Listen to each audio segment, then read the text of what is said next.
నమస్తే. Welcome to our channel. నేను మీ నాగేష్. హైడ్రా కూల్చివేతల వలన బ్యాంకులపై భారం, ప్రజలను నట్టేంట ముంచిన సంబంధిత అధికారులు. అయితే ఇక్కడ విషయం ఏందంటే అధికారులు ఎవరు? జీహెచ్ఎంసీ గాని, టౌన్ ప్లానింగ్ అధికారి గాని, లేకుంటే ఎంఆర్ఓ గాని, లేకుంటే సబ్ రిజిస్టర్ గాని. అంటే ఆనాడు వాళ్ళే పర్మిషన్ ఇచ్చారు. వాస్తవానికి ఆ రోజు వాళ్ళే పర్మిషన్ ఇచ్చారు. ఇప్పుడు వాళ్ళే అడ్డుండి వాళ్ళే పడగొట్టిపిస్తున్నారు.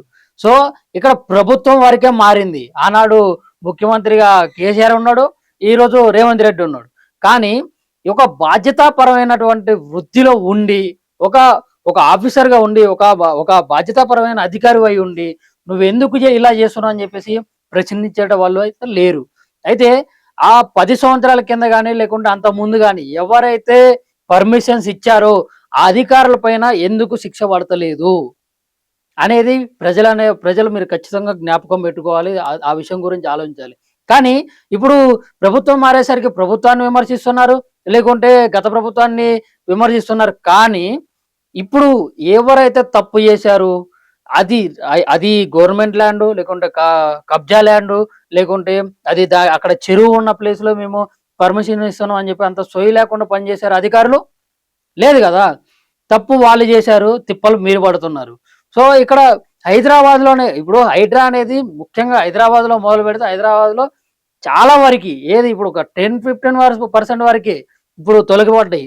ఇంకా అసలు ఖచ్చితంగా హైడ్రా అనేది ఖచ్చితంగా హైదరాబాద్‌లో గనుక ఫోకస్ జేస్తే మాక్సిమం ఇంకొక 30, 40 పర్సెంటేజ్ వరకు పోతే మాత్రం చాలా ఇల్లులు, చాలా మంది ప్రజలైతే గందరగోళానికి దిగి చాలా మంది ప్రజలైతే రోడ్డుకి వచ్చే పరిస్థితులైతే ఉన్నాయి. ఇంకా కొన్ని కొన్ని సార్లు చూసినట్లయితే మీరు ఎన్ని సార్లు పడగొట్టినా గాని మళ్ళీ మేము లేబడతాం. మీరు పడగొట్టండి మేము లేబడతాం. మీరు పడగొట్టండి మేము లేబడతాం అన్నట్లు అలాంటి ఆలోచనతో ఒక యూనియన్ అనేది హైడ్రా బాధితులు ఎవరైతే ఉన్నారో వాళ్ళు మొత్తం కూడా ఒక యూనియన్‌గా ఏర్పడి వాళ్ళు రీకన్‌స్ట్రక్షన్స్ చేస్తా ఉన్నారు కొన్ని కొన్ని జాగాల్లో. ఇటు మాదాపూర్ అయ్యప్ప సొసైటీ సైడ్ గాని, లేకుంటే వేరు వేరు జాగాల్లో హైడ్రా ఎక్కడైతే భారీగా కూల్చివేతలు జరిగాయో అక్కడైతే ఖచ్చితంగా ఉంది. వాళ్ళింకా డైరెక్ట్ ప్రశ్నిస్తున్నారు. ఇప్పుడు మన హైటెక్ సిటీలో అంత పెద్ద పెద్ద భారీ బిల్డింగ్‌లున్నాయి. అంత పెద్ద పెద్ద కంపెనీలున్నాయి. కానీ దేనికి పర్మిషన్ ఉంది? అవన్నీ గూడా ఇవి మావి అక్రమ కట్టడాలైతే అవన్నీ గూడా అక్రమ కట్టడాలే. ముందు ఏవైతే పెద్ద పెద్ద కంపెనీలు గాని, పెద్ద పెద్ద సంస్థలు ఏవైతే ఉన్నాయో వాటిని టార్గెట్ చేయండి. ఇప్పుడు బతుకు తెరువు కోసం హైదరాబాదొచ్చి ఊర్లో ఉన్నటువంటి జాగా అమ్ముకొని ఇంత దూరం వచ్చి ఏవైతే బిల్డింగులు కట్టుకొని ఇంకోటి నిన్న గూడా చూసినాం. ఏది ఐదంతస్తుల బిల్డింగు పర్మిషన్ ఆయనే చెప్తున్నాడు. ఓనరే చెప్తున్నాడు. ఏమని చెప్తుండు? నేను తీసుకుంది 2 ఫ్లోర్‌ల వరకే నేను పర్మిషన్ తీసుకున్నా. కానీ నేను 5 ఫ్లోర్‌లు కట్టుకున్నా. అలా ఎందుకంటే నేను ఎవరికైతే కాంట్రాక్ట్‌కి ఇచ్చిండో ఆ మేస్త్రి కట్టిండు. నేను పైసల వరకు పెట్టుకున్నా. ఆ పైసలు కూడా నేను మిర్యాలగూడలో జాగా అమ్ముకొనొచ్చి 50,00,000 ఈడ ఖర్చు పెట్టుకొని నేను బిల్డింగ్ కట్టుకున్నా అంటారు. అయితే అంటే ఇట్లాంటివి చాలా మంది అంటే ఊర్లలో జాగాలు అమ్ముకొని అప్పో సప్పో చేసి ఈడ స్థలం కొనుక్కొని ఈడ ఇల్లు కట్టుకున్నారు. అయితే ఇప్పుడు బ్యాంకుల విషయానికొస్తే ఇప్పుడు ఆ ఇంటిని ఉత్తిగా పుణ్యానికి మీరు పడగొట్టారు. ఎందుకు? ఎందుకు పడగొట్టారు? ఎందుకు పర్మిషన్ ఇచ్చారు? ఎందుకు పడగొట్టారనేది నేను రేవంత్ రెడ్డి గారిని అడుగుతున్నా. గత ప్రభుత్వాన్ని, ఈ ప్రభుత్వాన్ని కూడా ఇప్పుడు ప్రస్తుతం ఉన్నటువంటి రేవంత్ రెడ్డి ప్రభుత్వాన్ని కూడా నేను ఖచ్చితంగా ప్రశ్నిస్తా ఉన్నా. అయితే ఇంకో విషయం ఇప్పుడు బ్యాంకులపై భారం ఎట్లా పడుతుంది? ఇప్పుడు అధికారులు ఇది కరెక్ట్ ఉంది. ఇది ఇప్పుడు అది ఈ సొంతం పలానా వ్యక్తి ఉన్నాడు. ఆ వ్యక్తికి ఇప్పుడు సంబంధించిన ప్రాపర్టీ. ఆయన ఆస్తి ఇది అని చెప్పేసి ఖచ్చితంగా వాళ్ళు అధికారులు సంతకాలు పెట్టి అంతా క్లియర్‌గా ఉన్న తర్వాతే కదా బ్యాంకోళ్ళు లోన్ ఇవ్వడం గాని, లేకుంటే దాన్ని పెట్టుకొని ఇట్లా ఏదైనా ఇన్వెస్ట్‌మెంట్ అనేది బ్యాంకోళ్ళు ఉత్తిగా ఎందుకు ఇన్వెస్ట్‌మెంట్ పెడతారు? ప్రాపర్టీ చూసుకొని పెడతారు. ఆ ప్రాపర్టీ చూసుకున్నాడంటే అక్కడ మొత్తం క్లియర్‌గా ఉన్నట్లు కదా! ఆ క్లియర్‌గా ఉండేలాగా చేసిందెవరు? అధికారులు. వాళ్ళని మనం అడిగే పరిస్థితి అయితే లేదు. ఎందుకంటే వాళ్ళేం చెప్తారో సింపుల్‌గా తప్పించుకుంటారు. అప్పుడు ఉన్నటువంటి ప్రభుత్వం, గత ప్రభుత్వం మాకు ఇలా చేయమని చెప్పింది. మేము అలా చేసినాం. అంటే గొర్రెలా అధికారులు? అధికారులు గొర్రెలా? అంటే గొర్రెల్లాగా పనిచేస్తున్నారా? ఇప్పుడు ఈ ప్రభుత్వం పడగొట్టమంది.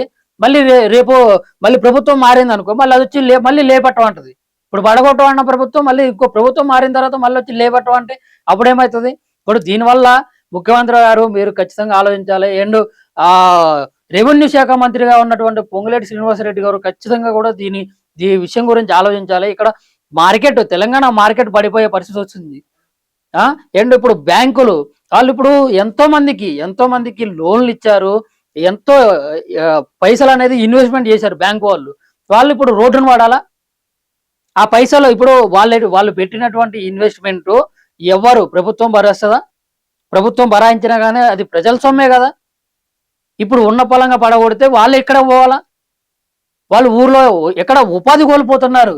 ఇప్పుడు 5 ఫ్లోర్లు కానీ లేకుంటే 6 ఫ్లోర్లు కానీ వాళ్ళు అధికారులు పర్మిషన్ ఇచ్చారా? లేకుంటే వాళ్ళ అక్రమ నిర్మాణం చేపట్టారా? లేకుంటే అసలు ఏం జరిగింది? అక్కడ కార్పొరేటర్కి ఎన్ని పైసలు ఇచ్చారు? ఎమ్మెల్యేకి ఎంత పైసలు ఇచ్చారు? లేకుంటే మన ముఖ్యమంత్రికి ఎన్ని పైసలు ఇచ్చారు? ఎట్లా మేనేజింగ్ ఏం జరిగిందో తెలియదు. కానీ అవన్నిటిని పక్కన పెట్టినట్టయితే ముఖ్యంగా ఇక్కడ గమనించాల్సిన విషయం ఏంటంటే వాళ్ళు ఉపాధి కోల్పోతున్నారు. ఉండడానికి జాగా అంటే ఒక ఏమంటారు తలదాచుకోనికి ఒక నీడ అనేది ఉంటది కదా, ఆ నీడనే పడికొడుతున్నారు. అంటే ఒక పక్షి గూడు పెట్టుకుంటది, ఆ గూడిని తీసేస్తేనే అంత బాధ అనిపిస్తుంది మనకి. అలాంటి మనుషులు వాళ్ళు ముసలోళ్ళు ఉండొచ్చు, ముక్కోళ్ళు ఉండొచ్చు, చిన్న పిల్లలు ఉండొచ్చు, కొత్త పెళ్ళైన వాళ్ళు ఉండొచ్చు. అంటే ఆ ప్రాపర్టీ ఉందని చెప్పేసి ఒక ఆడబిడ్డకి కట్నంగా ఇచ్చి కూడా పంపించిన వాళ్ళు ఉండొచ్చు. ఇట్లా ఎంతమంది బాధితులు రోడ్డును పడుతున్నారు. ఈ హైడ్రా అనేది సరైన నిర్ణయమా?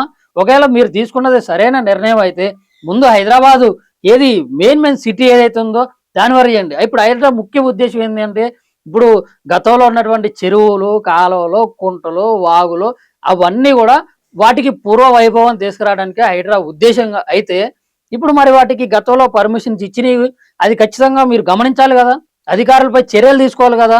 మీరు ఫస్ట్ చెప్పండి, గత ప్రభుత్వంలో ఇప్పుడు ఎవరైతే పర్మిషన్స్ ఇచ్చినటువంటి అధికారులు ఎవరైతే ఉన్నారో వాళ్ళని నిలదీసి అడగండి, వాళ్ళ ఉద్యోగాలు పీకేయండి, ఆ తర్వాత ఈ పని చేయండి. అంటే అధికారులను అప్పుడు పర్మిషన్స్ ఇచ్చిన అధికారులే ఈ రోజు నిలబడి పెద్ద పెద్ద బుల్డోజర్లు దోలకొచ్చి వాటిని కూల్చేసే ప్రయత్నం చేస్తున్నారు. ఎందుకని? మీకు రేవంత్ రెడ్డి గారు మీకు కనుక నిజంగా చిత్తశుద్ధి ఉంటే మాత్రం ఖచ్చితంగా ఆ సంబంధిత అధికారులని మీరు నిలదీసి అడగండి, అది చెప్పండి ప్రజలకి, ఆ తర్వాత మీరు చేయండి. ఇప్పుడు ఏడ దిక్కులేదు కానీ హైడ్రా కూడా ముఖ్యంగా సిటీ బయట ఎక్కువ ఫోకస్ పెడుతుంది. సిటీ సరౌండింగ్సే కానీ బయట ఇంకా ఇప్పుడు మీకు అటు ఓల్డ్ సిటీకి అనట్లేదా? మరి ఓల్డ్ సిటీలో ఎందుకు పోతలేరు? ఓల్డ్ సిటీలో మన ఓఐసీ సంబంధించిన బిల్డింగ్లు ఉన్నాయి, ఎంఎం పార్టీ వాళ్ళకి సంబంధించినటువంటి బిల్డింగ్లు ఉన్నాయి, కాలేజీలు ఉన్నాయి, అపార్ట్మెంట్లు ఉన్నాయి, హాస్పిటల్స్ ఉన్నాయి, చాలా ఉన్నాయి. అవన్నీ ఏది హైడ్రా పరిధిలోకి రావా? లేకుంటే అవన్నీ చెరువుకు సంబంధించినవి కాదా? సో ఏం జరుగుతుందంటే ఇక్కడ మొత్తం కూడా అధికారంలో ఉన్నామని చెప్పేసి మీకు ఇష్టం వచ్చినట్లు చేసామంటే ప్రజల దగ్గర నుంచి వచ్చినటువంటి మాట ఏంటంటే మీరు పడగొట్టండి మేము నిలబెడతాం, మీరు పడగొట్టండి మేము నిలబెడతాం, ఏమన్నా కానీ ఏదన్నా కానీ. అయ్యో ఇప్పుడు మాకు అది తప్ప వేరే దిక్కు లేదు. ఇప్పుడు అది లేకపోతే మాకు అక్కడి నుంచి రూమ్ రెంట్ రాదు. కొంతమంది అయితే అక్కడ ప్లాట్లు చేసి అమ్ముకున్నారు. ఒక 5 ఫ్లోర్ల బిల్డింగ్ పెట్టుకొని 5 ఫ్లోర్ల బిల్డింగ్లో ఒక ఫ్లాట్ 2 ఫ్లాట్లు అట్లా చేసుకొని వాళ్ళ ప్లానింగ్ ప్రకారం చేసుకొని వాళ్ళు అమ్ముకున్నారు. వాళ్ళు అమ్ముకున్న తర్వాత ఫ్లాట్ సేలింగ్ అయిపోయిన తర్వాత మళ్ళీ వాళ్ళు ఎవరైతే తీసుకున్నారో ఆ కస్టమర్ వచ్చి ఆ ఓనర్ మీద దాడి చేస్తుండు, నా ఫ్లాట్ నాకు కావాలి, నా ఇల్లు నాకు కావాలి. వాడు ఏడకపోతాడు? ఇప్పుడు వాడు ఫ్లాట్ అమ్ముకున్నాడు, అంత ధైర్యంగా ఫ్లాట్ అమ్ముకున్నాడు అంటే ఇప్పుడు అధికారులు పర్మిషన్ ఇస్తేనే కదా. వాడు ఫ్లాట్ కట్టుకుంది, వాడు అక్కడ ఇల్లు కట్టుకుంది, మొత్తం కూడా 5 ఫ్లోర్లో వాడు ఎంత పర్మిషన్ తీసుకున్నాడో పర్మిషన్ మించో లేకుండా పర్మిషన్ కన్నా తక్కువ వాడు ఇల్లు కట్టుకున్నాడు, వాడు అదే ఉపాధి పెట్టుకున్నాడు, దానికి రెంట్కి ఇచ్చేటోడు రెంట్కి ఇచ్చి ఆ రెంట్ల మీద బతుకుతున్నారు. పిల్లలు కూడా ఇక్కడ మొత్తం పూర్తి కుటుంబం కూడా పిల్లల చదువులు ఏమైతే వాళ్ళకి ఆ రూమ్ రెంట్లు ఆగిపోయినాయి. రూమ్ రెంట్లు ఆగిపోతే స్కూల్ ఫీజు ఎవడు కడతాడు? ప్రభుత్వం కడతదా? ఇవన్నీ ఆలోచించాలి కదా ఫస్టే. ఇవన్నీ ఆలోచించే నిర్ణయం తీసుకోవాలని చెప్పేసి ప్రభుత్వాన్ని అయితే నేను కోరుతూ ఉన్నాను. ఇప్పుడు ఈ బ్యాంకుల విషయానికి వస్తే మాత్రం ఈ బ్యాంకులు వాళ్ళు బ్యాంకు వాళ్ళు ఉత్తి ఎందుకు పెడతారు? వాళ్ళని రాసి రంపాలు పెడుతున్నారంట.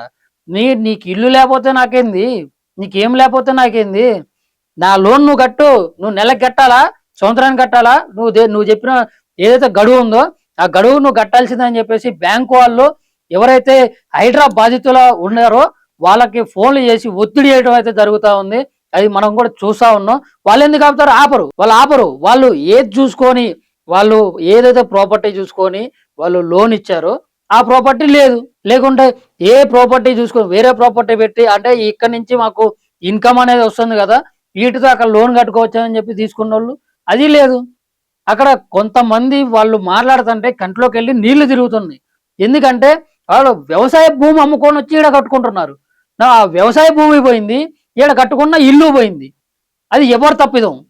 అది గమనించాలని చెప్పేసి నేను చెప్తా ఉన్నా. అండ్ ఇంకోటి డైరెక్ట్ డిమాండ్ ఏంటంటే, సంబంధిత అధికారులు, తప్పు చేసినటువంటి అధికారులు లంచాలు తీసుకొని చేశారా, లేకుంటే ప్రభుత్వం ఒత్తిడి వల్ల చేశారా, ఇవన్నీ కాదు. ఎవరైతే ప్రభుత్వ అధికారులు, ఎవరైతే సంబంధిత అధికారులు, జిహెచ్ఎంసీ వాళ్ళు కానీ, లేకుంటే టౌన్ ప్లానింగ్ కానీ, లేకుంటే ఎంఆర్ఓలు కానీ, విఆర్ఓలు కానీ, సబ్ రిజిస్ట్రేషన్ ఆఫీసర్స్ కానీ, ఎవరైనా కానీ సంబంధిత అధికారుల మీద తక్షణమే చర్యలు తీసుకోవాలి. ఆ బ్యాంకులో ఎవరైతే ఆ ప్రజల్ని, బాధితులు ఎవరైతే ఉన్నారో, హైడ్రా బాధితులు ఎవరైతే ఉన్నారో వాళ్ళని చాలా ఇబ్బందులు అయితే పెడతా ఉన్నారు. ఆ ఇబ్బందుల నుంచి కనీసం కొంచెం కంట్రోల్ చేయాలని చెప్పేసి నేను ప్రభుత్వాన్ని కోరుతా ఉన్నాను. వాళ్ళకి జర టైం, ఇప్పుడు ప్రభుత్వం ఒకవేళ కట్టకపోతే వాళ్ళకి జర టైం అన్న ఇవ్వాలి కదా. ఆ బ్యాంక్ వాళ్ళు వాళ్ళ మీద ఆ టైం కూడా ఇస్తలేదు, రక్తం పీల్చుతున్నారు. అసలుకే వాళ్ళు ఇల్లు కోల్పోయి, ఆస్తులు కోల్పోయి, ఉపాధి కోల్పోయి ఏం చేయాలో తెలియనటువంటి దిక్కుదోచని పరిస్థితిలో వాళ్ళు రోడ్ల మీద ఉంటే, లేకుంటే మీరు ఎంత కల్పించారు? మీరు ఇందిరమ్మ ఇల్లులు అన్నారు, ఎన్ని ఇల్లులు ఇచ్చారు?